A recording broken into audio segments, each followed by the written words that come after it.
ছাদ বাগানের অনেকগুলো প্রাপ্তির মধ্যে একটা প্রাপ্তি হচ্ছে এই যে রাতে যখন আপনি একটা বিষণ্ণতা মনোভাব নিয়ে ছাদে উঠবেন এবং তখন যদি আপনার নাকের মধ্যে খুব সুঘ্রাণ আসতে থাকে, তখন আপনার মুড কিন্তু অটোমেটিক পরিবর্তন হয়ে যাবে এবং এটা খুব বেশি ইফেক্টেবল মানুষের মানসিক অবস্থার পরিবর্তন বা উন্নতিকরণে। এই ছাদের যে একটা মনোরম পরিবেশ এবং পাশাপাশি যদি এক্সট্রা একটা সুঘ্রাণের সুযোগ থাকে বা সুঘ্রাণের ফ্যাসিলিটি থাকে, সেই ক্ষেত্রে কিন্তু সেটা আরও বেশি মানে সুফল বয়ে আনে। এই যে আমার ছোট্ট একটা ছাদ বাগান, আমি কিন্তু আমার আসলে মূলত কাজের কর্মজীবনের বাইরে খুব একটা পরিচর্যার সুযোগ হয় না দিনে। নর্মালি আমার শুক্র শনিবারই পরিচর্যা করা হয়, তবে রাত্রেবেলা কখনো যদি কোনো কারণবশত অতিরিক্ত দুশ্চিন্তা বা বিষণ্ণতায় ভুগি, তখন এই ছাদে আসার পর এই পরিবেশটা আসলে আমার একটা অন্যরকম ফিল নিয়ে আসে।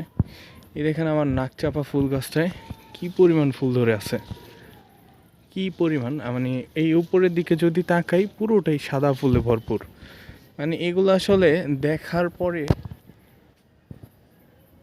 এগুলো মূলত সত্যি বলতে এগুলো দেখতেও ভালো লাগে। মানে এইটার যখন আপনি অনুভব করবেন যে যখন আপনি এইরকম একটা ছাদে পরিশ্রম করবেন এবং পরিশ্রমের ফলশ্রুতিতে আপনি এরকম একটা ফিডব্যাক দেখতে পারবেন বা ফিডব্যাক পাবেন, তখন কিন্তু আসলে নর্মালি দেখার চেয়ে নিজ হাতে কষ্ট করার ফল যদি ভালো আসে, তখন কিন্তু সেখানে আরও বেশি স্বস্তি বা তৃপ্তি কাজ করে। এই দেখেন এইদিকে ড্রাগন গাছে ফল লাল হয়ে আছে, ফল পাকতেছে, সবুজ হয়ে আছে। এদিকে ফুল ফুটে আছে, এই যে কালার আসতেছে, এই যে আজকে ফুল ফুটে আছে। মানে এতে মূলত যারা গাছপ্রেমী মানুষ বা পশুপ্রেমী গাছপ্রেমী মানুষ, তারা মূলত অন্যরকম একটা আনন্দ খুঁজে পায়, যেটা আসলে সবাই খুঁজে পাবে না। এটা মূলত আনন্দটা ডিপেন্ড করে মনের উপর, মানে মানসিক অবস্থার উপর। এক একজনের মন বা মানসিক অবস্থা এক এক রকম। আসলে আমার কাছে এই পরিবেশটা খুবই অপরূপ লাগে এবং খুবই স্যাটিসফাইং লাগে। এই যে আমার গন্ধরাজ, এই গাছটাতে মোটামুটি মনে হয় 20টার মতো ফুল ফুটে আছে এই মুহূর্তে, এবং এই ফুলগুলোতে মানে এত জোস একটা ঘ্রাণ, যে ঘ্রাণটা না আসলে নাকে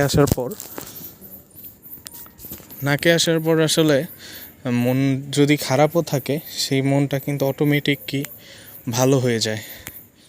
এই ছিল রাতের আমার ছোট্ট ছাদ বাগান। যারা আমার চ্যানেলে পুরাতন, তারা কিন্তু আমার গাছের প্রতিনিয়ত ভালো মন্দ খুঁটিনাটি বিষয়গুলো জেনে থাকেন। আমি প্রায় যখন সুযোগ থাকে আসলে জানানোর চেষ্টা করি আমার ছাদে কি ঘটছে, কি নতুন ফল আসতেছে, কি নতুন ফুল আসতেছে, কি গাছ মারা যাচ্ছে।